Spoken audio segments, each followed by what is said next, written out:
அகத்தான் அப்படின்னு ஒரு வார்த்தை இருக்கா தமிழ்ல, அகத்தான் அப்படின்னு. அந்த அகத்தான் என்ற வார்த்தை தான் அப்படியே மருவி மருவி மருவி மருவி கொஞ்சம் கொஞ்சமா போய் அத்தான் அப்படின்னு மாறுனுச்சு. அகத்தான்னா மனசுக்கு ஏற்றவன், மனசுக்கு உள்ளவன், மனதுக்கு பிடித்தவன் அப்படின்னு. ஆனா தமிழ்ல வந்து நாளடைவில் வந்து சின்னத்தான் பெரியத்தான் சொல்லிட்டு முறை பேரா மாறிடுச்சு. அது வந்து ஒரு காரண பேரா இருந்துச்சு. அந்த காரண பேர் வந்து முறை பேரா மாறி எங்கத்தான் உங்கத்தான் அப்படின்னு. அகத்துக்கு போறேன்ற வார்த்தை தான் அங்க கொஞ்ச நாள்ல மருவி வந்து ஆத்துக்கு போறேன் அப்படின்னு சொல்லி மாறுனுச்சு. இந்த பிராமின்ஸ் எல்லாம் இப்ப பயன்படுத்துறாங்கல்ல, ஆத்துக்கு போறேன். அது ஆக்சுவலா உண்மையான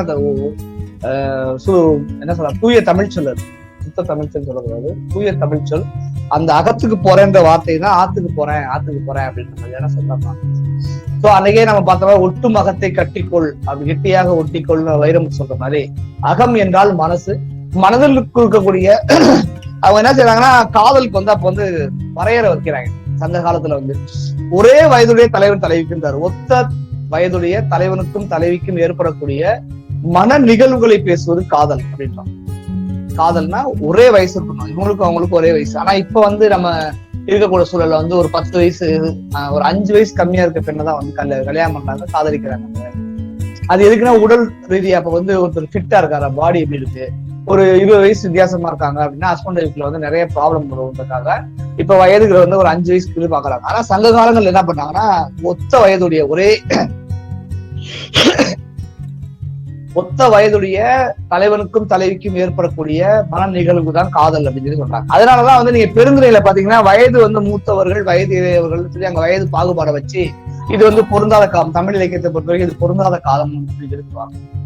அதனால நீங்க வந்து ஒரே வயதுடைய ஒரு தலைவருக்கும் தலைவிக்கும் ஏற்படக்கூடிய மன நிகழ்வுகள் காதல். அந்த காதல் வந்து மனசுக்குள்ள வருது, அந்த மனசை வந்து அகம் சொல்லி சொல்றாங்க அப்படின்ற செய்தியை வந்து போன வாரம் நம்ம வந்து ஒரு சில பாடல்கள் மூலமா பார்த்தோம். இந்த வாரம் என்ன பார்க்க போறோம்னா, இப்ப நம்ம நம்பியக பொருளுக்கு வந்துடுறோம். நம்பியக பொருள் மட்டும்தான் அகத்தை பற்றி பேசக்கூடிய நூல்களா? தமிழ் இலக்கியத்தை பொறுத்த வரைக்கும் நம்பியக பொருள் மட்டும்தான் அகத்தை பற்றி பேசக்கூடிய நூல்களா, இல்ல வேற வேற நூல்கள் இருக்கா? வேற வேற நூல்கள் என்னென்ன இருந்துச்சு அப்படின்னு சொல்லுங்க. இப்பதான் வந்தேன். ஐயோ பாத்துக்கலாம். போலாமா? போலாங்க. ஏதோ ஃப்ளோவா போயிட்டு இருந்துச்சு. இடையில வந்து ஐயானா டொப்புன்னு போச்சு. என்ன சொன்னேன்?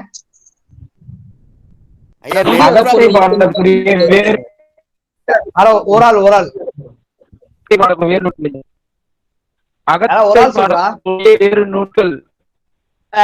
இந்த வாரம் நம்ம என்ன பார்க்க போறோம்னா, இப்போ உங்களை பத்தி பேசுறதுக்கு முன்னாடி உங்க அப்பா யாரு உங்க அம்மா யாருன்னு பேசுறாங்கல்ல, அது மாதிரி அகம் நம்பியக பொருளை நம்ம பாக்குறதுக்கு முன்னாடி வேற என்னென்ன நூல்கள்லாம் வந்து தமிழ் இலக்கியத்துல அகம் சார்ந்து பேசியிருக்கு அப்படின்னு ஒரு சின்ன ஒரு 4 பாயிண்ட் மட்டும் பாக்குறோம்.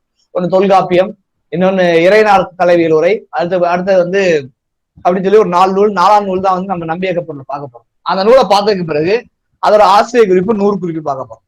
இன்னைக்கு பாடம் என்னன்னு கேட்டீங்கன்னா, அகம் பற்றி பேசக்கூடிய வேற நூல்கள், அகம் பற்றி பேசக்கூடிய நம்பியக பொருளுடைய ஆசிரியர் குறிப்பு, அகம் பற்றி பேசக்கூடிய நம்பியக பொருளுடைய 100 குறிப்பு, ஆசிரியர் குறிப்பு 100 குறிப்பு, அதுக்கப்புறம் அதுல உள்ள சாப்டர்ஸ் எத்தனை அப்படின்ற செய்தி மட்டும் தான் நம்ம பார்க்க போறோம். பார்த்துட்டு கிளாஸ் முடிச்சுக்கலாம். அதுக்கே உங்களுக்கு டைம் கரெக்டா இருக்கும்னு நினைக்கிறேன்.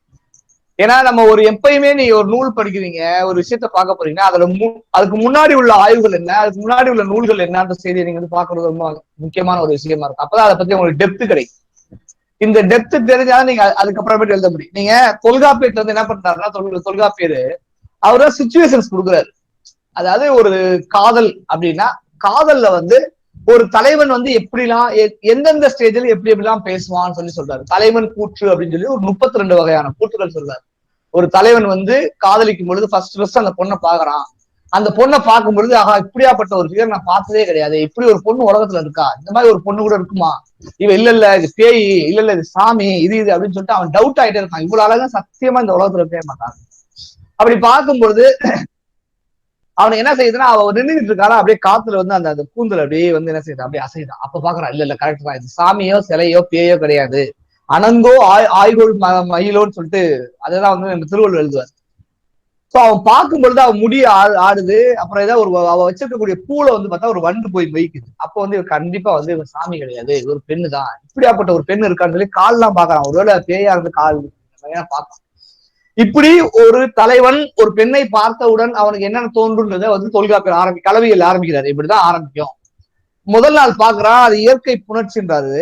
சாதாரணமா அங்க நடக்குது. ஒரு பொண்ணை போய் நம்ம பஸ்ல போறோம், இல்ல காலேஜ் கேண்டீன்ல பாக்குறோம், இல்ல காலேஜ் கிளாஸ் ரூம்ல பாக்குறோம், இல்ல ஃப்ரெண்டோட அக்காவா இருக்கா, இல்ல ஃப்ரெண்டோட தங்கச்சா இருக்கா, இல்ல ஃப்ரெண்டோட அம்மாவாச்சு, யாராவது ஒருத்தவங்களும் இருக்காங்க. அவங்கள வந்து பார்க்கும் பொழுது அவனுக்கு வந்து இம்ப்ரெஸ் ஆயிரான். கோயில்ல பாக்குறோம், கடற்கரையில பாக்குறோம், நம்மளுக்கு எங்கேயே பார்க்கணும்.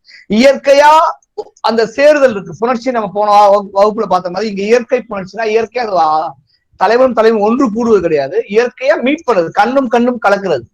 சோ அவன் பாக்குறான், பார்த்த உடனே அவளுக்கு இவ்வளவு பிரியாப்பட்ட ஒரு அழகா இருக்காங்க, நாளைக்கு இதே இடத்துல போய் பார்க்கணும், அந்த பொண்ணை எப்படியாவது மீட் பண்ணணும் அப்படின்னு சொல்லி அந்த இயற்கையா நடந்த புணர்ச்சி பேரு இயற்கை புணர்ச்சி பேரு. மறுபடியும் அதே பிளேஸ்க்கு போய் அந்த பொண்ணை போய் பார்க்கணும்னு விரும்பி போய் நிக்கிறான். அதுக்கு பேர் இடந்தலைப்பாடுன்னு. இடம் தலைப்பாடுன்னா மறுபடியும் அந்த இடத்துக்கு போய் அவரை போய் பாக்குறது. அப்புறம் 2-3 நாள் தான் தனியா போக முடியும், அதுக்கப்புறம் பயம் வந்துட்டு ஏன்னா ஊருக்காரன் பார்ப்பான், முறைக்குவாங்க, யாராங்க அப்படின்னு பார்ப்பாங்க. சோ இந்த மாதிரி பயம் இருக்கும்போது என்ன பண்ணா, நான் ஃப்ரெண்ட்ஸை கூட்டிட்டு போறான், வாங்கடா அப்படின்னு சொல்லி கூட்டிட்டு போய் இங்க பாருங்கடா அப்படின்னு சொல்லி கூட்டிட்டு போய் பார்ப்பான். இது வந்து பாங்கன் கூட்டம் அப்படின்றாரு. அவ வந்து அவ ஃப்ரெண்டோட கோயிலுக்கு, பஸ் ஸ்டாண்டுக்கு, இல்ல பஸ்ஸுக்கு, வேற எங்கேயா வரா அப்படின்றப்ப அவ ஃப்ரெண்ட்ஸோட பேசிட்டு வருவதுல வந்து பாங்கியர் கூட்டம் சொல்லி 4 வகையில வந்து முதல்ல காதல் தோன்றுன்றத சுச்சுவேஷனா சொல்லிடுறா தொல்காப்பியர். தொல்காப்பியர் பத்தி நம்ம பேசிட்டே இருந்ததுனால வந்து ஒரு கிட்டத்தட்ட ஒரு 3 நாள் 4 நாள் தொடர்ந்து பேசலாம் தொல்காப்பியர் பத்தி. அவ்வளவு செய்திகள் இருக்கும். நீங்க தயவு செய்து ஒரு பாடமாவோ ஏதோ கிளாஸ் நினைச்சுக்கிட்டு நீங்க வந்து அங்க போன நோண்டிக்கிட்டு வாட்ஸ்அப்ல சேட் பண்ணிக்கிட்டு எல்லாம் இருக்காதீங்க. இது உங்க வாழ்க்கைக்கு உண்டான ஒரு பாடம். ஒரு தொல்காப்பியத்துல பொருளதிகாரத்துல என்ன இருக்கும் அப்படின்னு கேட்டீங்கன்னா, காதலுக்கு உண்டான சிச்சுவேஷன்ஸ் அவர் கொடுத்துருப்பாரு. எங்கெங்கெல்லாம் ஒரு தலைவன் பேசுவான், இப்படி ஒரு பெண்ணை பார்த்தோன்னே பேசுறான், அதுக்கப்புறம் மறுபடியும் அவளை போய் மீட் பண்றான், அப்புறம் அவளை வந்து பார்க்கணும்னு ஆசைப்படுறான், அப்புறமேட்டு ஃபர்ஸ்ட் டைம் மீட் பண்ணதுக்கப்புறம் அவள்கிட்ட போய் ஏதாவது கிஃப்ட் கொடுக்குறான், மறுபடியும் அவளை வந்து அவ்வளவு ஆசைப்படுறான், 2 பேரும் எப்படி மீட் பண்றாங்க, எப்போ ஃபர்ஸ்ட் முத்தம் கொடுக்கலாம், எத்தனை நாள்ல ஒரு பொண்ணை முத்தம் கொடுக்கலாம், அதுக்கப்புறம் அவள்கிட்ட வந்து எத்தனை நாள்ல வந்து அவ பிரிஞ்சு போகும்போது அவளுக்கு எப்படி, அதாவது அவளை மட்டும் டோட்டலா பிரிஞ்சு போறப்ப அவன் ஃபீலிங் எப்படி இருக்கும். அன்னைக்கு முதல்ல ஒரு பொண்ணை நம்ம போய் பார்த்து பேசுறோம், அவளும் ஓகே சொல்லிடுறா. ஓகே சொன்ன உடனே அவ கூட இருக்கும் நம்மளுக்கு தோணும், ஐயோ விட்டுட்டு போயிருவாளோ இங்கே இருவேன் நம்ம ஃபீல் பண்ணிட்டே இருப்போம். அந்த ஃபீலிங் எல்லாம் எழுதுறாரு. அவன் விட்டுட்டு கிளம்பி போகும் பொழுது ஐயோ இல்லைன்னா உயிரே போகுதுரா, உயிர் அப்படியே உருவி போகுதுன்ற மாதிரியான ஒரு ஃபீலிங் பத்தி எல்லாம் தொல்காப்பியர் எழுதுறாரு. இது மாதிரி ஒரு காதல்ல ஒரு தலைவர் வந்து எப்ப புலம்புவான், எப்ப பார்ப்பான், நைட்ல எப்படி தூக்கம் வரும் எல்லா விஷயங்களையும் தலைவன் கூற்றுன்ற பேர்ல தொல்காப்பியர் அடுக்கி வச்சுட்டு போயிருப்பார். அந்த சிச்சுவேஷன்ஸை எடுத்து எழுதப்பட்ட பாடல்கள் தான் சங்க இலக்கிய பாடல்கள். பெரும்பாலும் கேட்பாங்க, சங்க இலக்கியம் முதல்ல தோன்றுச்சா தொல்காப்பியம் முதல்ல தோன்றுச்சான்னு கேட்பாங்க. அது நம்ம ஆய்வு அடிப்படையில பார்த்தோம்னா தொல்காப்பியம் தான் முதல்ல தோன்றுச்சு. அப்ப சார் இப்ப எனக்கு அதே மாதிரி ஒரு ஃபீலிங் வருது சார். நான் வந்து இந்த செஞ்சுரியில வாழ்றேன், நான் எழுதுறேன், நான் தொல்காப்பியம் படிக்கல சார், அந்த கூற்றுகள்லாம் நான் படிக்கல, நான் இப்ப வந்து ஒரு கவிதை எழுதுறேன், இது தொல்காப்பியம் எப்படி சார் சொன்னா நீங்க சொல்லலாம் அப்படின்னு நீங்க ஒரு கேட்கலாம். ஆனா நீ காதலை பொறுத்த வரைக்கும் நீ எந்த சிச்சுவேஷன்ல என்ன மாதிரியான கவிதை எழுதினாலும் அது தொல்காப்பிய கூட்டடிப்பையில தான் இருப்பாங்க. அவ்வளவு பெரிய ஜீனியஸ் அவர். அப்படி மிரட்டி விட்டு போயிருப்பா. அப்படி எடுத்து படிச்சோம்னா என்னடா இருந்தாலும் யாரா அவன் அப்படின்ற மாதிரி இருக்கு. அதாவது இப்பயாவது வந்து பாத்தீங்கன்னா உங்களுக்கு பஸ் இருக்கு, கார் இருக்கு, பிளைட் இருக்கு, என்ன மாதிரியான போக்குவரத்து வசதி இருக்கு. இப்ப நீங்க வந்து ஒரு மலையில வாழ்றீங்கன்னு வச்சுக்கோங்களேன். இப்ப இந்த நிசாந்த்லாம் வந்து மலை பக்கத்துல வாழ்ந்துட்டு இருக்கான். ஒரு மலைனா இந்த மலை கூட இல்ல, உங்களுக்கு கொடைக்கானல் ஊட்டிமே கூட சொல்லலாம். ஒரு கொடைக்கானல் இருக்கவ வந்து அங்க இருக்க பறவை என்ன, அங்க இருக்க விலங்கு என்ன, அங்க இருக்க யாழ் என்ன, அங்க இருக்க பறை என்ன, அங்க இருக்கக்கூடிய உணவு என்னன்னு சொல்லிட்டு என்ன செய்யலாம், எழுதுறது பெரிய வேட்டை கிடையாது, எழுதிட்டு போயிடலாம்.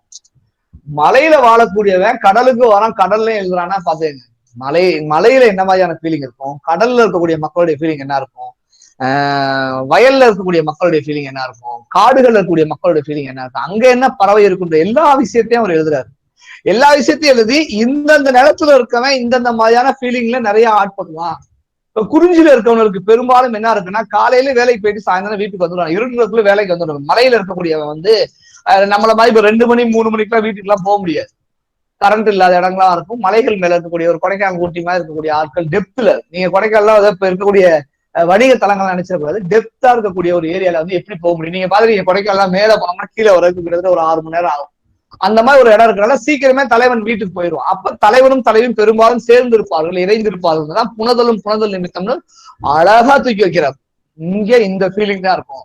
மாலை வரும் நேரம் ஒரு அப்படின்னு சொல்லி ஒரு பாட்டு இருக்குல்ல, ஜீவாவும் ஸ்ரேயாவும் ஒரு பாட்டு பாடுவாங்க, மாலை வரும் நேரம் மன அப்படின்னு சொல்லிட்டு ஒரு பாட்டு இருக்கும். என்னடா, மலை மங்கும் நேரம் தண்ணில் வரும். ஆமா ஆமா, அந்த பாடல் வந்து பாத்தீங்கன்னா அதான் வந்து புனதலுக்கு சரியான எடுத்துக்காட்டா ஒரு பாட சொன்னான். ரொம்ப ஒரு அற்புதமான ஒரு பாட்டா இருக்கும். அப்ப புணர்தல்ல இப்படிதான் இருப்பாங்க, சீக்கிரமே அவன் வேலையை விட்டு போயிடுவான், சீக்கிரமே வேலையை விட்டு போனாலும் அவனுக்கு இந்த மாதிரியான நிகழ்வுகள் ஏற்படும். அப்புறம் காட்டுக்குள்ள இருக்கக்கூடிய ஒருத்தனுக்கு எப்படி ஒரு கணவன் மனைவிக்கு என்ன ஃபீலிங் இருக்கும், காடுகள்ல இருக்கக்கூடிய அவனுடைய தொழில் என்ன இருக்குன்னா ஆடு மாடுகளை மேய்த்தல் தான், ஆணிரைகளை மேய்த்தலா இருக்கும். அப்ப அவன் ஆணிரைகளை அப்படியே எடுத்துட்டு போயிட்டே இருக்கான். ஆணிரைகள் யாருடைய ஃபுட்டு? சிங்கம், புலி, கரடி இதுகளுடைய உணவு. அப்ப காட்டுக்குள்ள வாழக்கூடிய சிங்கம் புலிகளுடைய உணவுகளை ஒருத்தர் தூக்கிட்டு போறான். அப்ப தூக்கிட்டு போகும்போது அவனுக்கு என்ன மாதிரி பிரச்சனை இருக்குன்னு பாத்தேன். அது ஒண்ணு அவனே சாப்பிடும், அவனே சாப்பிடும். சோ போனவன் திரும்பி வருவானா வரமாட்டானா, போனவன் வருவானா வரமாட்டானா அவன் ஏங்கி ஏங்கி இருக்கதான் காத்திருத்தல் தான் இருத்தலும் இருத்தல் நிமித்தம் சொல்றாரு. சோ குறிஞ்சியோடைய உரிப்பொருள் என்ன? புணர்தலும் புணர்தல் நிமித்தம். காடுடைய குறிஞ்சி முல்லை தான் காடுன்னு அர்த்தம் உங்களுக்கு தெரியும். முல்லையுடைய உரிப்பொருள்னா இருத்தலும் இருத்தல் நிமித்தம்னா என்னன்னு கேட்டீங்கன்னா காத்திருத்தல். இப்ப நீங்க வந்து முல்லை பாட்டுன்னு ஒரு பாட்டு இருக்கும் உங்களுக்கு, ஒரு போயிருப்பான் தலைவன், திரும்பி வந்திருக்கவே மாட்டான். எப்படா வருவான் நான் வெயிட் பண்ணிட்டே இருப்பா. அவ வெயிட் பண்ணும்பொழுது மழை வேற வந்துடும். ஒரு காட்டுக்குள்ள அப்படியே யோசிச்சு பாருங்க, ஒரு காடு, பயங்கரமான ஒரு அடர்ந்த காடு. இப்ப இருக்கவே நம்ம அபார்ட்மெண்ட்ஸ் மாதிரியோ நம்ம சென்னையிலேயே மத்த இடங்கள்ல வாழவன் நெருக்கமெல்லாம் ஆட்கள் வாழ மாட்டாங்க. ரொம்ப லாங் டிஸ்டன்ஸா வராங்க. இங்க ஒரு வீடுனா அங்க ஒரு வீடு இருக்கும். அப்படி அங்கங்க ஒரு வீடுகள் இருக்கும் பொழுது தலைவி வந்து தனியா இருப்பான். இப்ப தலைவி தனியா இருக்கும் பொழுது ஐயோ போனவன் வருவானா இல்ல செத்துட்டானா, புலியிலே அடிச்சிருச்சா, ஏன் லேட் ஆகுதுன்னு சொல்லிட்டு அவ ஃபீல் ஆயி அது மூலியமா வரக்கூடிய உணர்ச்சிகளை வச்சு பாடுவது பெரும்பாலும் என்னது முல்லை நில பாடல்களாக இருக்கும்னு சொல்லி தெரிவிக்கிறான். முல்லை பாட்டா ரொம்ப அற்புதமா இருக்கும். அவ அழுதுகிட்டே உட்காந்துருப்பான், எப்படா எங்கடா போனானே வருவானே. அப்ப அவ ஏங்கி இருக்கும் பொழுது அவனுடைய நினைப்புகள் அதிகமாக அவன் என்னென்ன பண்ணான்றதெல்லாம் ஞாபகத்துக்கு வரும். நேற்று இப்படி இருந்தானே, போன மழை சீசன்ல இப்படி கட்டிப்பிடிச்சு நம்ம என்ன சந்தோஷமா இருந்தானே, இந்த மழை நேரத்துல நான் வம்புக்கிட்டு அவனை திருப்பிட்டு அலைஞ்சிருந்தானே, அவன் வரவே இல்லையே அப்படின்னு. எனக்கு முடிஞ்ச சங்க இலக்கிய குறுந்தொகை நினைக்கிறேன், குறுந்தொகையா நற்றினியான்னு தெரியல, ஒரு சம ஒன்று இருக்கும். அவ ஆரம்பா தண்ணி ஆத்துல வந்து மழை காலமா இருக்கும், ஆத்துல தண்ணி பெருக்கெடுத்து ஓட ஆரம்பிச்சிடும். இவன் வரவே இல்லை அப்படின்னு சொல்லி அப்படியே ஃபீலிங்ல அப்படியே வெளியே போய் பாப்பா, ஆத்துல அப்படியே தண்ணி பெருக்கெடுத்து ஓடிட்டு இருக்கும். அப்படியே ஒரு பிளாஷ்பேக்ல அப்படியே கட் ஆகும். இதெல்லாம் அவனை எப்படி எழுதுனாங்கன்னே தெரியல. நம்ம இன்னைக்கோ சும்மா அப்படி இப்படி எழுதிட்டு இருக்கோம், அதை பெரிய கவிதைன்னு பேசிட்டு இருக்கோம். அப்படியே ஆத்த சொல்லுங்க. ஓடுகிற தண்ணியில உரசி விட்ட சந்தனம், அந்த பாட்டாங்க ஐயா? சங்க இலக்கிய பாட்டுங்க நான் சொல்றேன். சரிங்க. அதோட இன்ஸ்பயர்ல தான் இந்த பாட்டெல்லாம் எழுதிருப்பாங்க. நீ சொல்ற கேட்கறது கரெக்ட் தான். அதோட இன்ஸ்பயர்ல தான் இந்த பாட்டெல்லாம் எழுதிருப்பாங்க. அவ ஆத்த பார்த்தா அப்படியே பிளாஷ் கட் போனா அவன் வந்துட்டு துண்டு எடுத்துட்டு வாடி, அவன் குளிச்சுட்டு இருப்பான். ஆறுகளை தான் இன்னைக்கு குளிச்சிருக்காங்க, நம்ம மாதிரி டப்பால வச்சு குளிக்கல. அப்ப குளிச்சுட்டு இருக்கும்போது அவளை பாக்குறான், அவ செம்மையா வரா, அந்த துண்டு எடுத்துருவான்னு இதை கூப்பிடுறான். அவ எடுத்து வந்து குடுக்க ஆத்துக்குள்ள அப்படி குடுக்க போறா. டபக்கு நான் கையை பிடிச்சி உள்ள எடுத்துட்டு ஆத்துக்குள்ள நினைச்சான். அவளை கட்டி முத்தமிட்டு அந்த அந்த அந்த புது தண்ணியில வந்து அவங்க நின்று அவங்க புதுசா வந்து புணர்றாங்க. புனல் நீர் ஆடுதல்னே தமிழ் இலக்கியத்துல இருக்கு, அனல் விளையாட புனல் விளையாடுன்னு சொல்லிட்டு. அப்ப தண்ணிக்குள்ளேயே அவங்க வந்து எப்படி சந்தோஷமா இருந்தாங்கன்ற நினைப்பு அவளுக்கு வருது. அப்படியே பாக்கச்சு என்னடா இந்த ஞாபகம் வருதுன்னு சொல்லிட்டு அப்படியே வீட்டுக்குள்ள வரா. வீட்டுக்குள்ள வந்தோடனே அங்க ஒரு ஞாபகம் அவளுக்கு வருது. இதெல்லாம் ஒவ்வொன்றும் சொல்லிட்டு ஒரு நானும் அவரும் ஒன்னா இருக்கும் பொழுது ஒரு பள்ளி வந்து சத்தம் போட்டே இருந்துச்சு. அந்த பள்ளியை பார்த்து போறியா என்ன இங்கேருந்து பார்த்துட்டு இருக்குன்னு சொல்லி பள்ளியை திட்டிகிட்டே இருப்பான். அந்த மாதிரி பள்ளி சத்தம் போட்டுனா அதை பார்த்துட்டு அப்படியே ஃபீல் ஆயிட்டு அப்படியே மறுபடியும் அப்படியே வீட்டுக்குள்ள வரும்பொழுது எக்கான்னு ஒரு சத்தம் கேட்கும். யாரு எதுன்னு வெளியே வந்து பார்த்தா ஒரு பூக்காரா பொண்ணு வந்து அதை சூப்பரா சொல்லியிருப்பான். அந்த பூ கூட வந்து அவ்வளவு அழகா அவன் விவரிச்சிருப்பான். ஒரு மாதிரி பவுல் மாதிரி இருக்கு, அதுல வந்து பூக்களை வந்து உதிரி போட்டு வச்சிருக்கான். அந்த சின்ன சிறுக்கி வந்து அந்த சிறுமின்னு சொல்லுவா, அந்த சிறுக்கின்னு சொல்லுவா. அந்த சிறுக்கி வந்து எக்கா உனக்கு பூ வேணுமாக்கா அப்படின்னு கேட்பான். உடனே அப்படியே முறைக்குவா, ஏண்டி என் புருஷனே இல்ல, இந்த பூவை நுகர்ந்து பாக்குறதுக்கு யாரு இருக்கா, வச்சு விடுறதுக்கு யாரு இருக்கா, அதை கசகி போறதுக்கு யாரு இருக்கா, நீ என் புருஷன் வந்து உனக்கு பூ வேணுமான்னு கேக்குறியா, போரியாளி அடி அப்படின்னு சொல்லி திட்ட மாதிரி. அதான் என்ன சொல்லிப்பானா, இந்த ஆறு கூட பரவாயில்ல, இந்த பள்ளி கூட பரவாயில்ல, இந்த இது கூட பரவாயில்ல, ஒரு 4-5 எக்ஸாம்பிள் சொல்லுவாங்க. மறந்துருச்சேன், ரொம்ப பிடிச்ச மாட்டேன் எனக்கு. அப்படியே ஒரு ஃபீல், இப்படியாப்பட்ட ஒரு இதெல்லாம் கூட பரவாயில்ல, இல்லன்னு தெரிஞ்சுக்கிட்டே பூ வேணுமான்னு கேக்குறா, ஐயோ எவ்வளவு பெரிய திமிரு எடுத்தவ அப்படின்ற மாதிரி அந்த பாடல் முடியும். ரொம்ப ரொம்ப அப்படியே படிக்கும் பொழுது அந்த ஊருக்கே நம்ம போன மாதிரி ஒரு ஃபீல் இருக்கும். ஏதோ ஒரு ஆற்றங்கரையில இருக்கக்கூடிய ஒரு கணவன் மனைவி, அங்க தனியா இருக்கக்கூடிய ஒரு தலைவி. சோ இப்படி ஒரு தலைவன் எங்கேயாவது போனதுக்கு பிறகு அவனை நினைச்சு பாடிட்டு இருக்க. இன்னொரு சங்க இலக்கிய பாட்டு என்னன்னு கேட்டீங்கன்னா, அந்த நீங்க தளபதி படம் பார்த்திருப்பீங்க, ஏன்னா புதுசு இல்ல, நீங்க எல்லாம் சின்ன பசங்கல்ல, தளபதி பாத்தீங்க, தளபதி யாரெல்லாம் பாத்தீங்க? எல்லாருக்கும் தெரியும், சொல்லுங்க. எல்லாத்துக்கும் பாத்தீங்களா? நீ எல்லாத்துக்கும் நீதான் பார்த்துட்டியா? ஏதா தளபதி படத்துல வந்து அந்த யமுனை ஆற்றிலே ஈரக்காற்றிலே ஒரு பாட்டு இருக்குல்ல, அந்த பாடல் வந்து அந்த மாதிரி ஒரு இடம் வச்சுங்களேன், ஒரு பயங்கரமான ஒரு கல் மண்டபம். அந்த கல் மண்டபத்துல பக்கத்துல யமுனை ஆறு ஓடிட்டு இருக்கு. அந்த யமுனை ஆற்றை நோக்கி ஒரு பெண் அப்படியே உட்கார்ந்து ஃபீலிங்ல அவன் எப்படா வருவான்னு சொல்லிட்டு அப்படியே வெயிட் பண்ணிட்டே இருக்கான். உங்களுக்கு புரியுதா? ஒரு பெரிய கல் மண்டபம், கல் மண்டபத்துல பெருசா இருக்கு. அதுல வந்து தலைவி வந்து ஆத்தை நோக்கி திரும்பி உட்காந்துங்க, பின்னாடி இருக்கு. அந்த பின்னாடி பாத்தீங்கன்னா அங்க யானைகள் ஒரு 10-15 யானைகள் படுத்து கிடக்குதான். அந்த யானைகள் எப்படி இருக்குன்னா அதோடைய அந்த முன்னாடி யானைகளுக்கு முன்னாடி இது வைப்பானுங்கல்ல, மணிமணியா அப்படி வைப்பானுங்கல்ல. இப்ப வந்து பிளாஸ்டிக்ல போறாங்க. அன்னைக்கு வந்து பாத்தீங்கன்னா தங்கத்துல செஞ்சு வச்சிருக்காங்க. தங்கம், வைரம், வைடூரியத்துல செஞ்சு வச்சிருக்காங்க. தங்கம் அப்படியே இருந்துருக்கு. அந்த அது பேர் என்ன சொல்லுவாங்க? இந்த தங்கத்து யானை மேல போடுவாங்க.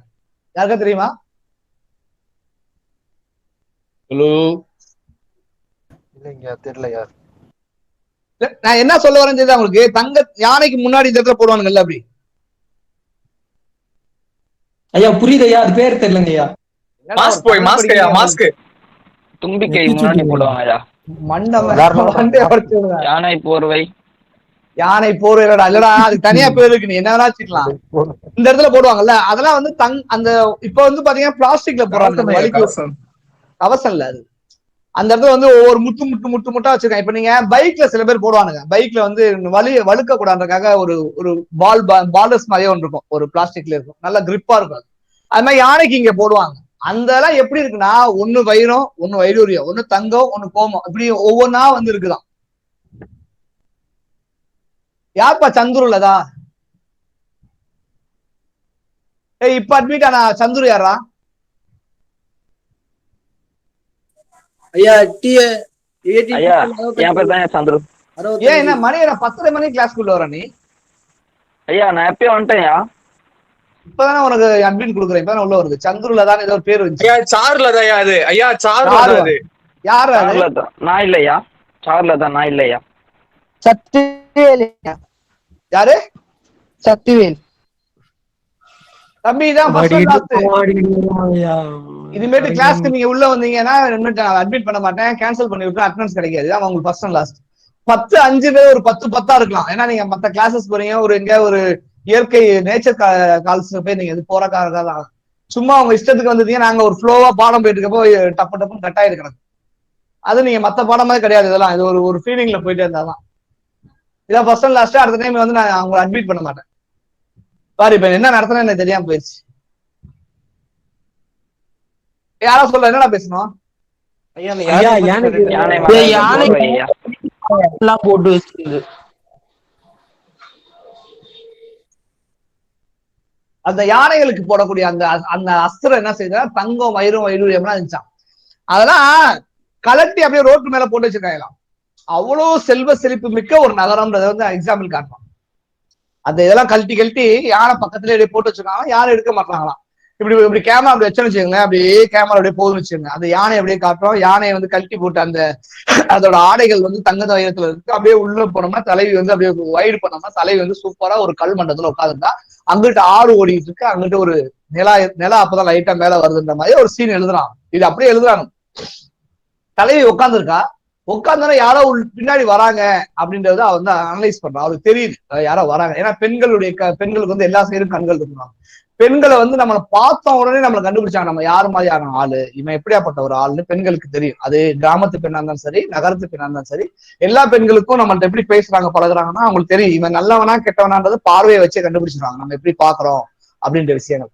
சோ பெண் பாக்குற யாரோ வராங்கன்னு தெரியுது. அவளுக்கு டக்குன்னு திரும்பி பாக்குற பார்த்தா அவன் ஃப்ரெண்டு வந்து நிக்கிறான். யாருன்னா தலைவனுடைய ஃப்ரெண்டு வந்து நிக்கிறான். தலைவன் ஃப்ரெண்டு வந்து நின்னோடனே என்ன அப்படின்னு கேட்கிறான். ஆள் வந்துட்டு இருக்கான் அப்படின்னு சொல்றான். ஆள் வந்து போர் முடிச்சுட்டு வந்துட்டு இருக்கான். இவ காத்திருக்கல்ல, ஆள் வந்து போர் முடிச்சுட்டு வந்துட்டு இருக்காண்டி அப்படின்றான். உடனே அவன் சொல்றா, நீ பாத்தியா அப்படின்றான். உடனே அப்படி யோசிக்கிறான். இல்ல நீ வேற யாராவது சொல்லி அது மூலியமா சொல்றியா? நீ கண்டனையோ அப்படின்னு கேக்குறான். நீ கண்டனையோ, கண்டார்வாய் கேட்டனையோ அப்படின்றா. நீ பாத்தியா இல்ல உன்கிட்ட யாராவது சொல்லி உன்னை பார்த்த நீன்ற விஷயம் சொன்னாங்களா? எப்படியா இருந்தாலும் பரவாயில்ல, அது நீ பார்த்தாலும் சரி, வேற யார்ட்டா சொன்னாலும் சரி. இந்த மேட்டர் வந்து நீ சொன்ன, இந்த விஷயத்த நீ சொன்ன, என் தலைவன் வரான்ற செய்தியை நீ சொன்ன, இந்த செய்தியை சொன்னதுக்கு இந்த பாடலிபுத்திர நகரத்தையே ஒன்று தூக்கி கொடுக்கலாம்டா அப்படின்னு சொல்லி சொல்றாரு. அது எதுக்கு வந்து முன்னாடி அந்த பிட்டு வச்சான்னு வச்சுக்க. இவ்வளவு யானைகள் படுத்திருக்கு, ஒரு கிளி இருக்கு, கிளி கழுத்துல இருக்கக்கூடிய அந்த கட்டுன்னு சொல்ல, ஏன்னா சின்னதா இருக்கும். அவன் எதுக்கு சொல்றான்? யானை சொல்றான். இருக்க விலங்குகள்லயே மிகப்பெரிய விலங்கு யானை தான். யானைக்கு போறக்கூடிய அந்த அஸ்திரம் மாதிரி இருக்கக்கூடிய அந்த இது வந்து மிக பெருசா இருக்கும். அதுல வந்து ஒவ்வொரு பாயிண்ட்டும் தங்க வெள்ளியா வச்சிருக்காங்க. அந்த அவ்வளவு சிறப்பு மிக்க அந்த இதுல வந்து கழட்டி ஓரமா போட்டா திருடனுக்கு பயமே இல்லாம இருக்காங்க. அவ்வளவு செல்வ செழிப்பு மிக்க நகரத்தையே என் வீட்டுக்காரன் வரான், என் காதலன் வரான் அப்படின்ற செய்தியை நீ சொன்னதுக்காக இந்த ஊரையே தூக்கி கொடுக்கலாம்னா அவ்வளவு பெரிய நல்ல மேட்ச் நீ சொல்லியிருக்க அப்படின்னு வந்து அவர் சொல்லக்கூடிய ஒரு பாடலா வந்து அமையுது. சோ காத்திருத்தல் வந்து அவ்வளவு ஒரு பயங்கரமான ஒரு ஃபீலிங்கான ஒரு விஷயம். நீங்க லவ் பண்றப்ப பெரிய மேட்டர் இருக்கு, ஆனா காத்திருக்கிறதோ அவங்க ஃபீலிங்ல இருக்க விஷயங்களையோ வந்து நம்ம வந்து வார்த்தைகளை வடிச்ச முடியாது. இது தொல்காப்பியர் ஆட் பண்ணிட்டு போறாரு. காடுகள்ல பெரும்பாலும் தலைவன் தலைவி காத்திருப்பாங்க, அந்த காத்திருத்தல் ஃபீலிங் இங்க இருக்கும் அப்படின்னு சொல்லிடு. சோ குறிஞ்சியில வந்து என்ன பார்த்தோம், புனதலும் மித்த பார்த்தோம். முல்லையில வந்து இருத்தலும் பார்த்தோம். அப்புறம் மருதம் அப்படின்னாவே என்னன்னு கேட்டீங்கன்னா உங்களுக்கு நிலப்பரப்புகள் நிறைய இருக்கும். காடுகளை வந்து அழிச்சு அவங்க நிலமா ஆக்கிடுவானுங்க. நிலமாக்குனதுக்கு பிறகு வந்து நிறைய செல்வ செழிப்பு ஏற்பட்டு, ஏன்னா நிறைய அவங்க பயிர் செஞ்சு அடுக்கி வச்சு ஜமீன்தாரா அப்படி இப்படின்ற மாதிரி ஆயிடுவாங்க. நிறைய காசு வந்ததுக்கு பிறகு என்ன ஆகும்னா நிறைய பெண்கள் கூட கான்டாக்ட் வச்சுக்கணும்னு சொல்லி ஆசைப்படுவானுங்க ஆண்கள். அப்ப காசு வரும்பொழுது நிறைய பெண்களுடைய கான்டாக்ட் வருது. அதை பார்த்துட்டு பொண்டாட்டி நல்லா இருங்க, எப்படி இருந்துச்சு, நேத்து ஒரு பொண்ணு கூட போனீங்கன்னா நல்லா இருந்துச்சு அப்படியே கேட்பா. வந்தோன்னே என்ன செய்ய, சிற்பக்கல் அடிப்பா இல்ல விளக்க மாத்திரம் அடிப்பேன். ஏன்டா இங்க நான் ஒருத்தி குத்துக்கள் விளையாட்ட இருக்கேன், நான் செஞ்சா விட்டுருவியா நீ, நான் அப்படி போலாம் விட்டுருவியா நீ மட்டும் ஒவ்வொருத்தி கூட போயிட்டு வருவேன்னு சொல்லி போட்டு சண்டையில் பாலா இல்லையா. அதான் ஊழல்ன்றாங்க. பெரும்பாலும் குறிஞ்சி புணர்தல், முல்லை இருத்தல், மருதம் வந்து ஊழல் நிமித்தமும். இப்ப தலைவனுக்கும் தலைவிக்கும் திருமணத்துக்கு பிறகோ என்னென்ன மாதிரியான பிரச்சனைகள் வரும், சண்டைகள் வரும், அதை வந்து அவன் எப்படிலாம் வந்து தீர்த்து வைப்பான், அவன் எப்படி அவளை வந்து இது பண்ணுவான். அது மாதிரி உங்களுக்கு நற்றினையில ஒரு பாட்டு இருக்கும். நற்றில என்ன பண்ணா இவன் வந்து பரத்தை வீட்டுக்கு போயிடுவான், தலைவன் போயிடுவான். போகும்பொழுது உள்ளுக்குள்ள இருப்பான், வெளியே வந்து உங்களுக்கு டவுட் இருக்கும், யாரா வந்துட்டா என்ன பண்றது அப்படின்னு என்ன பண்ணுவான், நேரா வந்து அவன் ஃப்ரெண்டை கூப்பிட்டு மச்சி நீ வெளியே வந்து நின்னுக்க. அவன் பானன் தான், தலைவருடைய ஃப்ரெண்டு பேர் பானன் பாகன் இப்படிலாம் இருப்பானுங்கல்ல. சோ அவன் பானன் என்ன பண்ணுவான், மச்சி நீ வெளியே நின்னுக்க, யாரா உள்ள வந்தா நீ இது பண்ணிக்க, என்கிட்ட வந்து சொல்லிடு நான் ஒடியாந்துடுறேன் அப்படின்னா உள்ள இருப்பான். இவன் வெளியே இருக்கும்போது இவன் ஒரு பாட்டு பாடக்கூடிய இனத்தை சார்ந்ததுனால என்ன செய்வான், பாடிட்டே இருப்பான், பயங்கரமா பாடிட்டே இருப்பான். பாடி முடிச்ச உடனே இவனுக்கு வந்து விஷயம் தெரிஞ்சிடும், கொண்டாடி தெரிஞ்சிருச்சு அப்படின்றக்கா என்ன செய்வான், தயவுசெய்து நீ போய் என்ன பண்ணு, என் ஒய்ஃப்கிட்ட போய் அவ வந்து கோபமா இருக்காளா இல்லையான்னு சொல்லி பாத்துடுவான்னு சொல்லி அனுப்பிச்சுடுவான். இவன் உடனே நேரா போய் அவள்கிட்ட போய் என்ன நல்லா இருக்கியா, எங்க உங்க வீட்டுக்கு அந்த மாதிரி கேட்கற மாதிரி கேட்பான். இப்ப நாங்கெல்லாம் வந்து பாத்தீங்கன்னா காலேஜ் படிக்கும் பொழுது நைட்ல வந்து கச்சேரிகள் நடக்கும், உங்களுக்கு தெரியும் நினைக்கிறேன், கச்சேரி நடக்கும். கச்சேரிக்கு நைட்டு போயிடுவோம், நைட்டு போயிட்டு 5 டைம்ல வீட்டுக்கு போனா வீட்டுல அடி விழுன்னு சொல்லி எவன் வீட்லயே படுத்துருவோம். இல்லாட்டி ரோடுகள்ல வந்து மணல் கொட்டியிருப்பாங்கல்ல வீடு கட்டுறதுக்கு, அந்த மணல்லே படுத்து அப்படியே தூங்கிட்டு காலங்கத்தால எஞ்சிப்போம். போன உடனே என்ன பண்ணுவோம், எங்க வீட்டுல கேட்டேன் எங்கடா போனேன் அப்படின்னா பாபு வீட்டுக்கு போனேன் அப்படின்னு. பாபுவை பார்த்து நான் ஒரு வாரம் இருக்கும், அவன் என்ன பார்த்து ஒரு வாரம் இருக்கும். நீ பாபு வீட்டுக்கு போனியா, வரேன்னு சொல்லி யாராவது கூப்பிட்டு பாபு கூப்பிட்டு வராங்க. கூப்பிட்டு பாபு வருவான் என் ஃப்ரெண்டு. வந்தேன், எப்பா நேற்று உன் வீட்லயே படுத்தேன், ஆமா சார் நானும் அவனும் ஒன்னதான் படுத்தேன் அப்படின்னு டக்குன்னு போய் சொல்லுவான். சோ இந்த பாலனுக்கு வந்து நம்மளுக்கு ரொம்ப ரொம்ப க்ளோஸா இருப்பானுங்க, அதுக்கு தகுந்த மாதிரியான பதில்கள் சொல்லுவாங்க. ஒரு வாரத்துக்கு முன்னாடி பார்த்துருப்பான், அதுக்கப்புறம் அவன் என்ன மறப்பான், எங்கடா போனா அப்படின்ட்டு.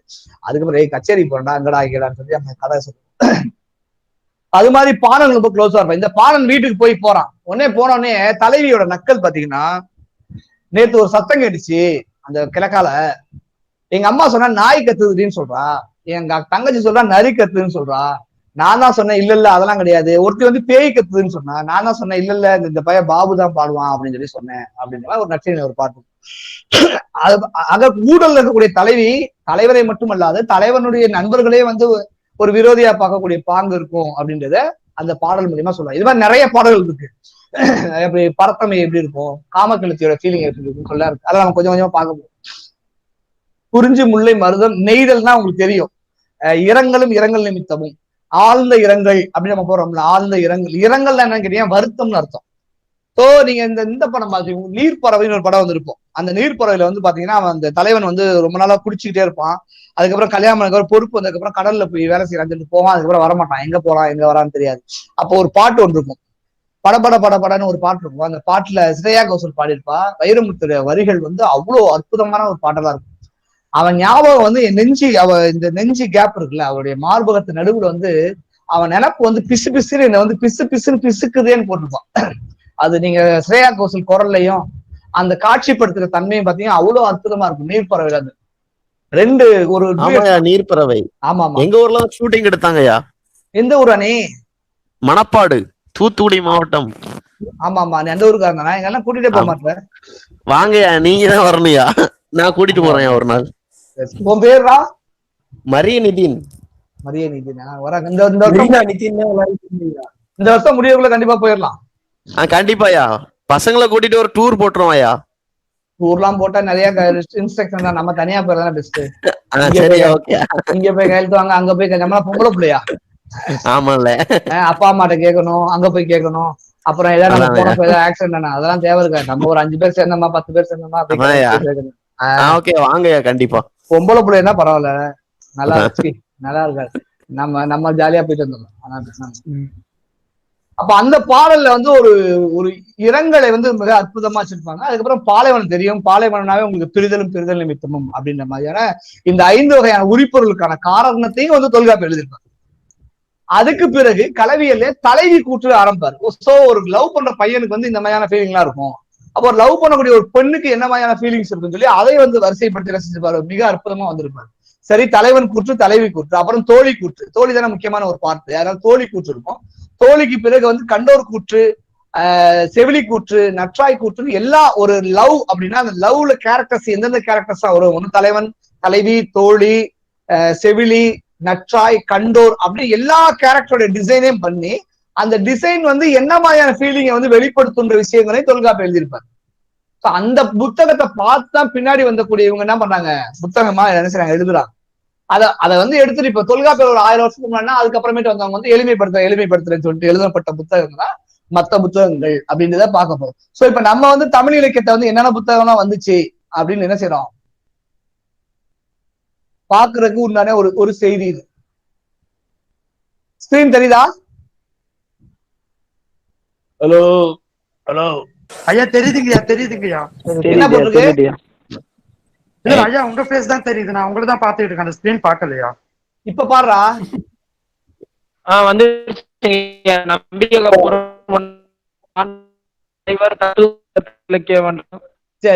பொருள் வந்துருச்சா? உனக்கு டான்ஸ் பண்ண என் பேர் போட்டிருக்கா? வரலையா, உங்க போட்டோ தான் தெரியுது தம்பி. அது என்னன்னா அந்த நூல்கள்.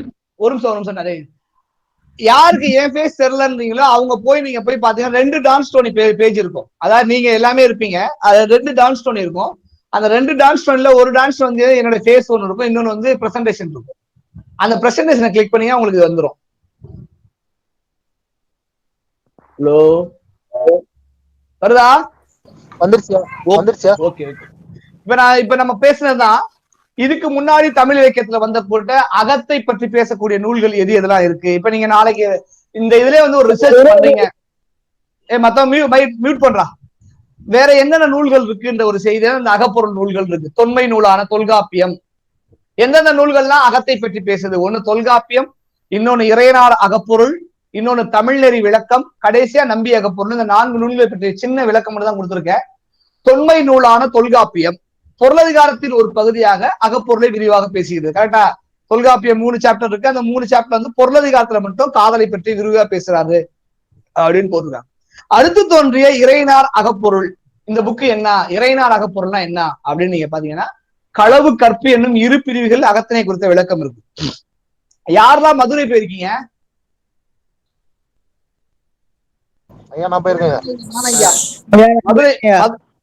மதுரை மீனாட்சி அம்மன் கோயில் பாத்தீங்கன்னா 3 மார்பகங்களோட ஒரு சிலை இருக்குமா வாசல்ல. இந்த கதை உங்களுக்கு சொல்லிருக்கேனா? இல்லையா, சொன்னது இல்லையா.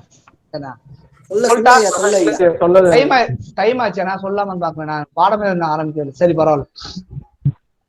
மதுரைக்கு நீங்க போனீங்கன்னு வச்சுங்களேன், மதுரையோடைய அந்த உள்ள என்ட்ரன்ஸ்குள்ள போய் பாத்தீங்கன்னா இப்ப வந்து ஃபுல்லா அந்த டெய்லர்கள்லாம் வந்து கடை போட்டு உட்காந்துருக்காங்க. அந்த இடத்துல அந்த சைட்ல இங்கிட்டு பாத்தீங்கன்னா ஒரு சிலை ஒண்ணு இருக்கும். அந்த சிலைக்கு வந்து 3 மார்பகம் இருக்குமா. இங்க ஒரு மார்பகம், இங்க ஒரு மார்பகம், இங்க ஒரு மார்பகம்.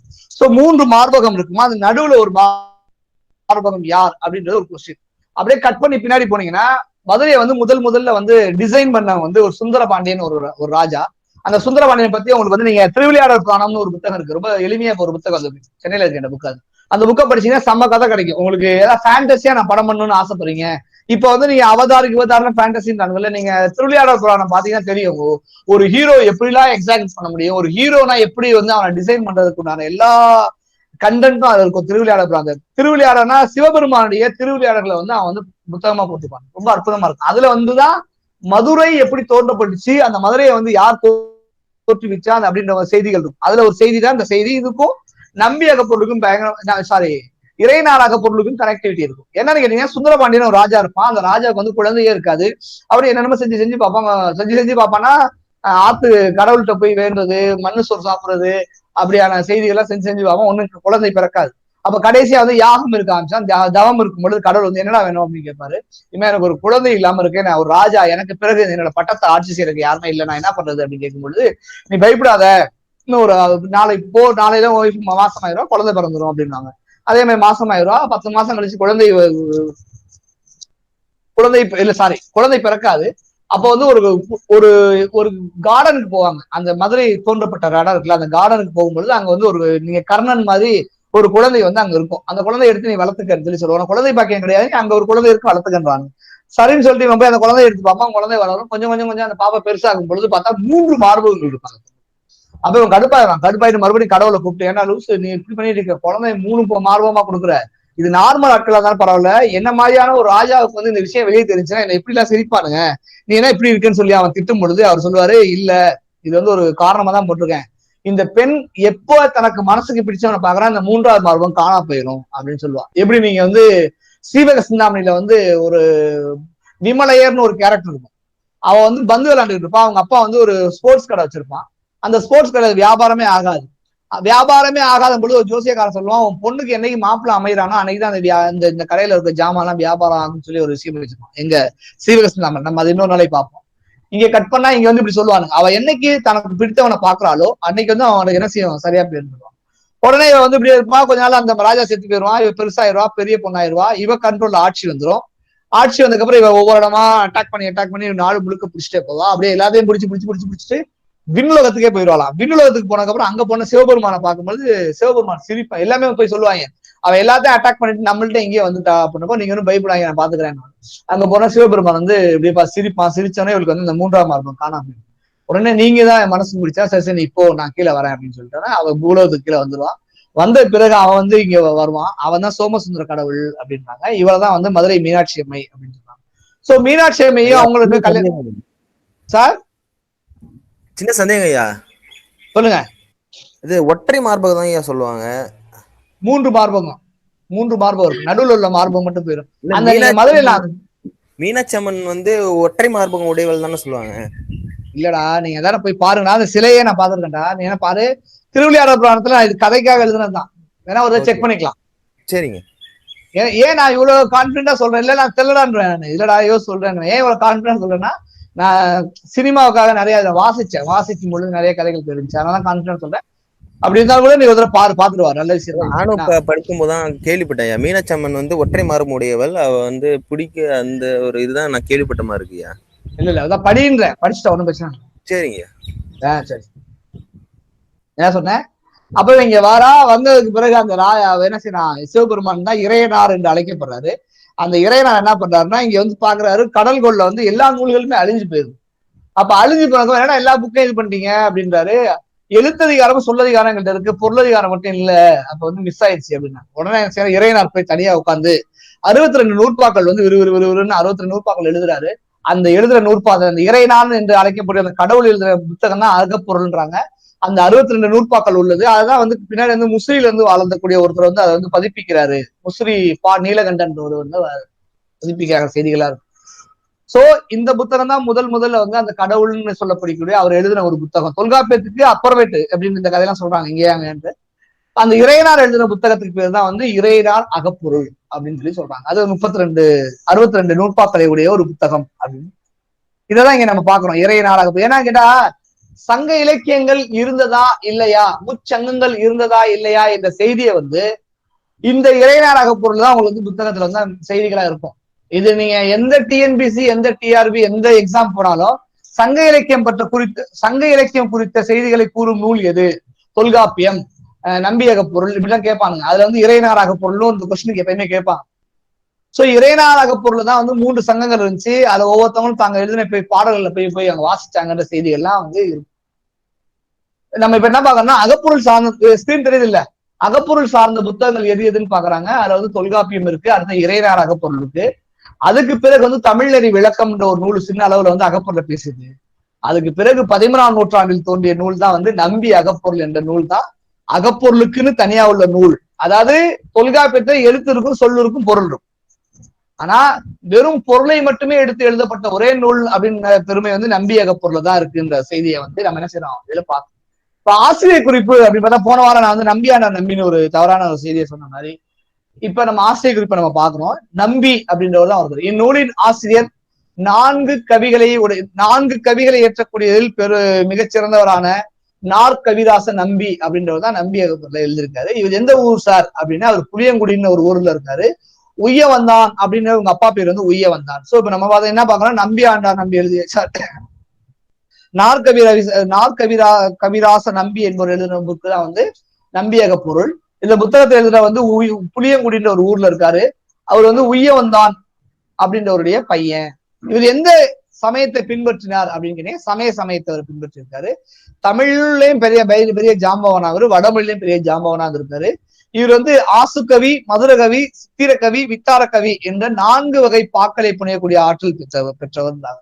இந்த ஆசுகவி அப்படின்னா என்னன்னு கேட்டீங்கன்னா, நான் போறேன், நான் வந்து ஆன் த ஸ்பாட்ல கவிங்க சொல்லுவாங்கல்ல, பிறப்பிலே கவிஞர்னுவாங்கல்ல, அந்த மாதிரியான ஒருத்தர் தான் ஆசுகவின்றவர்.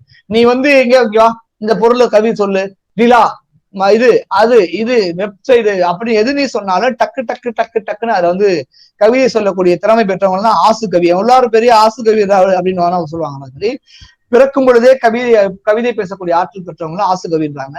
மதுர கவி அப்படின்னா கேட்டா இவங்க பாடக்கூடிய கவிதை வந்து காதுக்கு வந்து மதுரமா பாயும், அப்படியே கேட்க கேட்க அப்படியே இனிமையா இருக்கும். வைரமுத்து பாடல்கள் மாதிரி ஒரு அழகான ஒரு இனிமை தவளக்கூடியதா இருந்தது மதுர கவியா. சித்திர கவினா ஒரு போட்டோவை பார்த்து ஒரு கவிதை சொல்லுவாங்க. எனக்கு அந்த இது வரும், நான் ஒரு போட்டோ பார்த்தோன்னா அதுல ஒரு கவிதை சொல்ல ஆச்சு அப்படி. ஆனா ஃபீல் ஆகணும் அந்த கவிதை. பெரும்பாலும் காதலான்னு தான் சொல்ல முடியும், எனக்கு அந்த வீரம்லாம் பற்றி முடியாது. சோ சித்திர கவினா ஒரு போட்டோ பார்த்து, ஒரு ஓவியத்தை பார்த்து கவிதை சொல்லுவாங்க. வித்தார கவினா பெரிய பெரிய பெரிய வித்தார கவி. வித்தார கல்லி இவ்வளவு கொஞ்சம் பாருன்னு ஒரு பாட்டு இருக்குல்ல, பழைய பாட்டுல வந்து வித்தார கல்லி இவ்வளவு கொஞ்சம் பாரு அப்படின்னு இருக்கும். வித்தாரம்னா எனக்கு என்ன, பொய்ய வந்து உண்மையாகவும் உண்மையை வந்து பொய்யாகவும் பேசக்கூடியவர்கள், அதுல வந்து இவங்க சிறப்பு வாய்ந்தவர்கள் அப்படின்னு சொன்னாங்க. சோ இந்த 4 கவிதைகளையும் சூப்பரா பாடக்கூடியவர் தான் இந்த கவிதை நம்பி என்பவர். இதுக்கதுதான் இவருக்கு வந்து நாற்கவிராசன் என்று அழைக்கப்பட்டாராம். நம்பி என்பதா இவரது இயற்பெயர் அப்படின்னு சொல்றாங்க. சரி, இவர் எழுதுன அந்த புத்தகத்துக்கு எப்படி நீங்க கம்பர் வந்து தன்னுடைய புத்தகத்துக்கு வேற பேர் வச்சிருப்பாரோ அது மாதிரி நம்பி தம் அகப்பொருள் நூலுக்கு அகப்பொருள் விளக்கம் என்றே பெயரிட்டிருக்காரு. இவர் எழுதின புத்தகத்துக்கு வந்து அகப்பொருள் விளக்கம் தான் போடுவாங்க. பின்னாடி வந்தவங்க நம்பி அகப்பொருள்னு சொல்லியிருக்காங்க. தொல்காப்பியம், திருக்குறள் மாதிரி அவர் பேரை ஆட் பண்ணிருந்தாங்க. சோ இவர் வச்ச பேர் வந்து அகப்பொருள் விளக்கம் அப்படிதான் வச்சிருக்காரு. தொல்காப்பியத்தில் உள்ள அகப்பொருளுக்கு ஒரு விளக்கமா நோட்ஸ் போறேன்ற மாதிரி ஒரு அகப்பொருள் விளக்கம் வச்சிருக்காரு. இந்த நூலுக்கு யார் சார் உரை எழுதியிருக்காருன்னா இவரே தான் எழுதியிருக்காரு. இந்த நூலுக்கு உரையும் இவர் தான் எழுதியிருக்காரு. தமது உரையில் பொய்யாமொழி புலவர் இயற்றிய தஞ்சை வாணான் கோவை செய்திகளை உதாரணம் நான் சொன்னேன்ல உங்களுக்கு, தஞ்சை வாணான் கோவை இவர் வந்து சங்க இலக்கிய பாடல்கள் வந்து உதாரணம் காட்டல. ஒவ்வொரு நூற்பாக்கம் தலைவன் வந்து ஒரு பெண்ணை பாக்குறான், பெண்ணை பார்க்கும்போது அவனுக்கு எப்படி இருக்குன்னா, பெரும்பாலும் என்ன செய்யணும், திருக்குறள்ல இருந்தும் சங்க இலக்கியத்திலிருந்து பாட்டை வந்து நம்ம எக்ஸாம்பிள் காட்டுவாங்க. இவர் புத்தகத்தை விளக்கம் காட்டும் பொழுது ஃப்ரெண்டு போலக்கு பொய்யாமொழி புலவர்னு திருவள்ளுவர் கிடையாது, பொய்யாமொழி புலவர்னு ஒரு தந்திருக்காரு. அந்த அவர் வந்து தஞ்சை வாணன் கோவைன்னு ஒரு புத்தகத்தை எழுதியிருக்காரு. அந்த புத்தகத்துல செய்திகள் வந்து அவர் எக்ஸாம்பிள் காட்டியிருக்காரு. சரிங்க சார், அந்த புத்தகத்தை எங்க போய் இவர் அரங்கேற்றினார்னா தம் நூலை பாண்டியன் குலசேகரன் அவையில வந்து அரங்கேற்றிருக்காரு. தொல்காப்பியர் வகுத்துரைத்த அகப்பொருள் இலக்கணத்தை மனதில் கொண்டு, அதாவது சங்கையில தொல்காப்பியத்தை மனசுல வச்சுக்கிட்டு சங்க புலவர் செய்திகளில் காணப்பட்ட கூற்றுகளையும் சேர்த்து சிந்தித்து சூத்திரம் யாத்து உரை முகத்திருக்காரு. அதையே மிக்ஸ் பண்ணியிருக்காரு. இந்நூலுக்கு வந்து சிறப்பு பாயிரம் வந்து குறிப்பிடத்தக்கதுன்றாங்க. சோ இந்த புத்தகம் எப்படி சார் இருக்கு அப்படின்னு கேட்டா, நூல் சிறப்பு பாயிரத்தோடு தொடங்குகிறது. சிறப்பு பாயிரம் இருக்கு, அது உங்களுக்கு தெரியும். சிறப்பு பாயிரம் பொது பாயிரம் 2 இருக்கு. அதுல வந்து அகத்திணையல்னு ஒரு நம்ம முதல் மொழி அவன் பேரடாரே நிசாந்த் கேட்டானே, ஐயா இந்த புக்கு எத்தனை சாப்டர் கேட்டாங்க. அதுக்கு நான் விளக்கம் தான் இது. இந்த புத்தகம் முதல் அகத்திணையல், களவியல், வரைவியல், கற்பியல், ஒளிபியல்னு 5 பகுதிகள் இருக்கு. கிட்டத்தட்ட 252 நூற்பாக்கள். ரொம்ப சின்ன புக்கு தான். 252 நூற்பாக்கள் உடைய ஒரு புத்தகம் தான். தொல்காப்பியம் 612 13 நூற்பாக்கள் இருக்கு. 600 இருக்கு. இதுல வந்து 252 நூற்பாக்களை உடைய ஒரு புத்தகம் தான். திருவள்ளுவர் வந்து என்ன சொல்ல, திருவள்ளுவர் அறம் பொருள் இன்பம் இருப்பாரு. இன்பத்துப்பால்ல வந்து கிட்டத்தட்ட 250 செயல்கள் இருக்கும். களவியல், கற்பியல் அங்க உள்ள 2 பிரிச்சிருப்பார் திருவள்ளுவர். அதுல வந்து 250 திருக்குறள்கள் இருக்கும். இங்க 252 நூற்பாக்களை உடைய ஒரு புத்தகம். சோ இதுதான் வந்து நம்ம என்ன செய்யறோம், அந்த புத்தகத்துடைய ஒரு செட்டப். நம்பி அகப்பொருள்னு பாக்குறோம். இதுக்கு முன்னாடி வந்த புத்தகம் எதுன்னு பாக்குறோம். ஒண்ணு தொல்காப்பிய, இறையனார் அகப்பொருள், தமிழ்நெறி விளக்கம், இன்னொன்னு நம்பி அகப்பொருள். இந்த ஆசிரியர் யாரு, உங்க அப்பா யாரு, உங்க அப்பா பேர் என்னன்னு பாக்குறோம். அதுக்கப்புறம் இவர் புத்தகத்துக்கு யார் பேர் வச்சா, யார் உரை எழுதினா, எங்க அரங்கேற்றினாங்க செய்தியை உங்களுக்கு பார்த்துட்டோம் இன்னைக்கு. அதுக்கப்புறம் 100ல வந்து எத்தனை சாப்டர் இருக்குன்னு பாக்குறோம். மற்ற செய்திகள் வந்து அடுத்த வகுப்புகள்ல வந்து பார்ப்போம். இப்ப இன்னைக்கு நான் வந்து உங்களுக்கு வந்து ஒரு 5-10 கொஸ்டின் போட்டிருக்கேன். அந்த கொஸ்டின் வந்து ஜென்ரலா தான் இருக்கும், உங்களுக்கு பெரும்பாலும் வந்து ரொம்ப கஷ்டமான கொஸ்டினா இருக்கு. அடுத்த கிளாஸ் இருக்கா உங்களுக்கு? இப்ப அடுத்தது இல்ல சார், அவ்வளவுதான் சார், இந்த கிளாஸோட முடிஞ்சிருச்சு சார். ஓகே கிளாஸ் தான் வரவாங்க. இப்ப உங்களுக்கு ஏபிசில நான் பிரிச்சு வச்சுட்டு இதுல குவிஸ் எத்தனை போட்டிருக்கோம், இதுல பிடிஎஃப் எத்தனை இருக்கு, வேர்டு எத்தனை இருக்குன்னு சொல்லிட்டு உங்களுக்கு ஃபுல்லா முடிச்சு வச்சு கொடுத்துருக்கோம், போட்டு வச்சிருக்கோம் உள்ள. சோ இந்த புத்தகத்தை வந்து என்ன மாதிரியான வினாக்கள் இருக்கும் அப்படின்னு பார்த்தா இன்னும் நம்ம அதுக்கு போல, அதனால உங்களுக்கு கொஸ்டின் காட்டுறேன். விஷுவலுக்கு தெரியுதா? தெரியுது ஐயா. ஹலோ தெரியுதியா? இப்ப அது என்ன மாதிரி வினாக்கள் இருக்கும் அப்படின்னா, கைக்கிளைனா என்னது, ஒருதலை காமம் தெரியும். பொருந்தா காமம் என்னன்னு தெரியும் உங்களுக்கு, பெருந்தலையும் தெரியும். சுரமும் சுரம் சார்ந்த இடம்னா எதுன்னு கேட்டா பாலைன்னு தெரியும். புறவும் புறம் சார்ந்த இடம் கேட்டா முல்லைன்னு தெரியும். குறிஞ்சிக்குரிய சிறுபொழுது எது, ஏற்பாடுன்றது என்னது, 6 காலங்களும் பொருள், இதெல்லாம் உங்களுக்கு 10th புக்லயே இருக்கும். 6 காலங்களும் பொருந்தி வரக்கூடிய பொழுது எது, ஐந்திணைக்குரிய கருப்பொருள் எது, எத்தனை தொண்டகப்பறை எந்த இதுக்கு வருது, பாலை திணைக்குரிய பறை எது அப்படின்னு இந்த 10 கொஸ்டின் தான் வந்து இன்னைக்கு உங்களுக்கு டெஸ்டா கேட்டிருக்கேன். ஐயோ பாத்துட்டீங்களா கொஸ்டின? இந்த 10 வினாக்கள் எல்லாத்தையும் பாக்கல. என்னடா இந்த 10 வினாக்கள் தான் உங்களுக்கு பாக்கலைங்க. பாக்கலையா? சரி சரி சரி, நல்ல பசங்க நீங்க, அதான் பாக்க. எனக்கு என்னன்னா, உனக்கு ஒரு செய்தி தெரியணும், அந்த செய்தி தெரிஞ்சிச்சுன்னாதான் போதும். நம்ம அதை விட்டு சும்மா வந்து இதெல்லாம் கிடையாது. மைக்ரோசாஃப்ட் எக்ஸல்ல ஒரு சேவ் பண்ணிட்டேன் உங்க அட்டனன்ஸை. அதே மாதிரி பிடிஎஃபாவும் உங்களுக்கு உங்க அட்டனன்ஸ் டவுன்லோட் பண்ணிட்டேன். அதே மாதிரி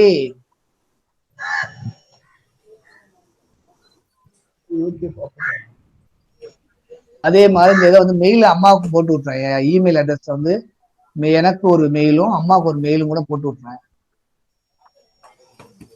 எனக்கு ஒரு மெயில் போட்டேன்னா அம்மாவுக்கு வந்து மெயிலையும் போட்டு அம்மாவுக்கு வந்துடும். அம்மாவுக்கு ஒரு மெயில் கூட என்ன செய்யறேன் நான் வந்து, அவர் பேர் என்னடா, வைஸ் பிரின்சிபால் பேர் என்னடா? விபி தான், ஆண்டனி லெவல், ஆண்டனி லெவலா, ஆண்டனி லெவல் இவர் தானே அது? அது வந்து அவருக்கும் அனுப்பிச்சிட்டேன். உங்க அட்டனன்ஸ் வந்து அவருக்கும் அனுப்பிச்சிட்டேன். அட்டனன்ஸ் போட்டேன், முடிஞ்சு போச்சு வேலை. மணி 10:55 ஆச்சு. வேற ஏதாவது செய்திகள்? இன்னைக்கு நீங்க 3 விஷயங்கள் பாத்திருக்கீங்க. ஆசிய குரூப் 100 கோடி பாத்தீங்க. வேற ஏதாவது டவுட் இருக்கா இல்ல? இல்லையா? கண்டுபிடிச்சிருக்கிறேன் ஐயா. என்னடா? நான் ஒண்ணு கண்டுபிடிச்சிருக்கிறேன் ஐயா. Very good. என்னடா? ஐயா, அகத்திணை இல்ல பாலது திணைன்னு ஒண்ணு வருங்க இல்லையா? அதுல பால் அப்படின்னா ஊழ் கடவுள் அப்படின்னு சொல்லுவாங்க.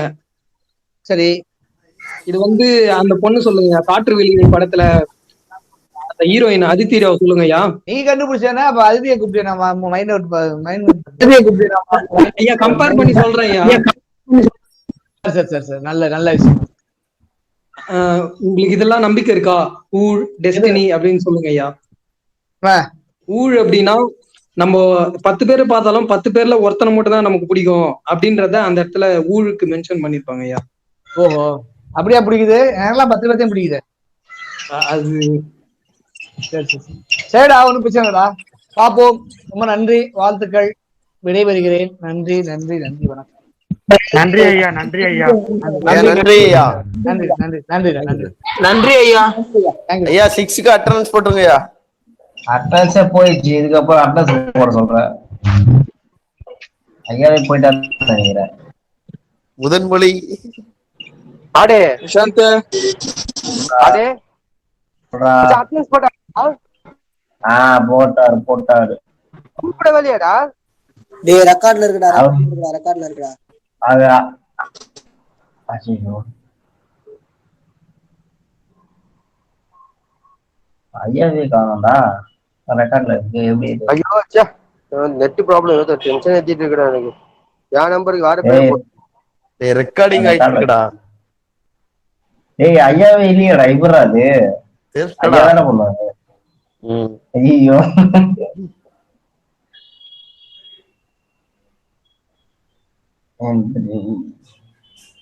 வசந்தையா வசந்தையா வசந்தையா வசந்தனா வசந்தனா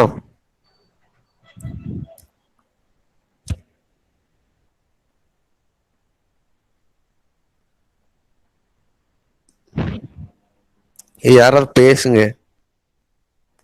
வெளியே போங்கடா, சாரே போயிட்டு இதுக்கப்புறம் நீங்க என்ன போய் முல்ல